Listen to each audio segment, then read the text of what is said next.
We are here with the regional coordinator for Northeastern, the Deputy Governor of Garissa, the Member of Parliament for Garissa Township, Major Deko, and the Deputy Governor, Abdi. We have a director from KeNHA and also our regional manager for KeNHA. And we are happy to report the good work and the whole of the security team from Northeastern. We are happy to report on behalf of the subcommittee of cabinet on El Nino emergency, chaired by the Deputy President, that the Deputy President of the Republic of Kenya, Honorable His Excellency DP Gachagua, will be here tomorrow morning to launch a major relief distribution program for the northern part of Kenya counties.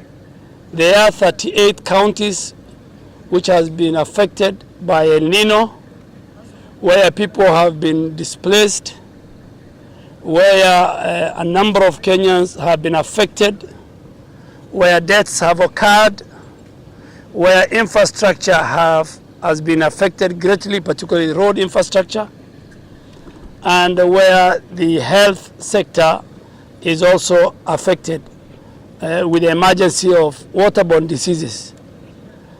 This morning we want to confirm and we want to thank first the Ministry of Roads, led by my colleague Honorable Murkomen, and the whole leadership of KeNHA for doing an amazing job on the main highways from Nairobi to Garissa, Garissa to Wajir, Wajir to Mandera, and Moyale to Mandera.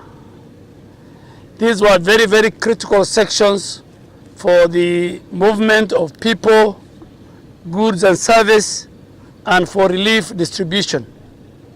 So the road between Garissa and Nairobi since yesterday is passable.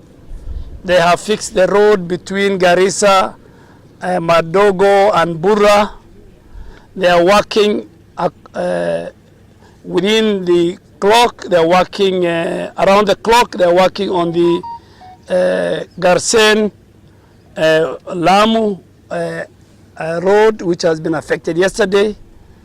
They are also working on a very long stretch between Modogash, Habaswein and Wajir at a place called Skansa, which we are going to visit now, and some parts of Lakbogol. So we really want to thank the contractors on the ground and the Kenya National Highway Authority.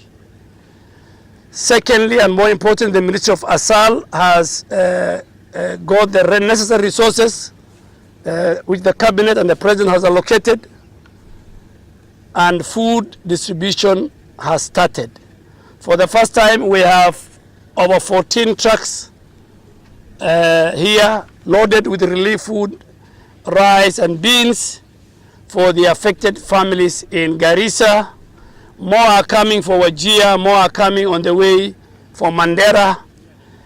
The food distribution trucks have reached Hola, and the Deputy President will also pass through Tana River at a place called Madogo after he is done with Garissa.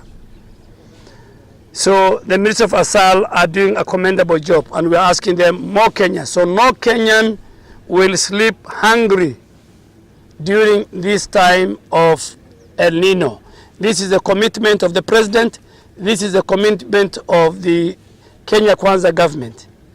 The Kenya Defense Forces so far have airlifted close to 600 tons of food and medicine and non-food items across 5 or 6 counties, from Tana River to Garissa, Wajir, Mandera, Marsabit, which we are going to do tomorrow, and Isiolo.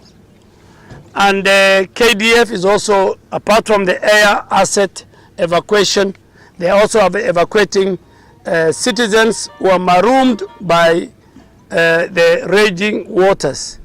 With our colleagues, the Kenya Coast Guards, we have provided, KDF has provided through the Navy, they have provided boats And I really want to ask the team in Garissa led by the regional coordinator, now that the water has subsided, our team KDF, we will allow the boats in Garissa to move to Tana River where the situation is very dire. So the 2 boats which were here, plus the one from the Kenya Coast Guard, should at least, apart from maybe one to put it for standby, but I think 2 should move to Tana River to secure the lives of the people of Tana River.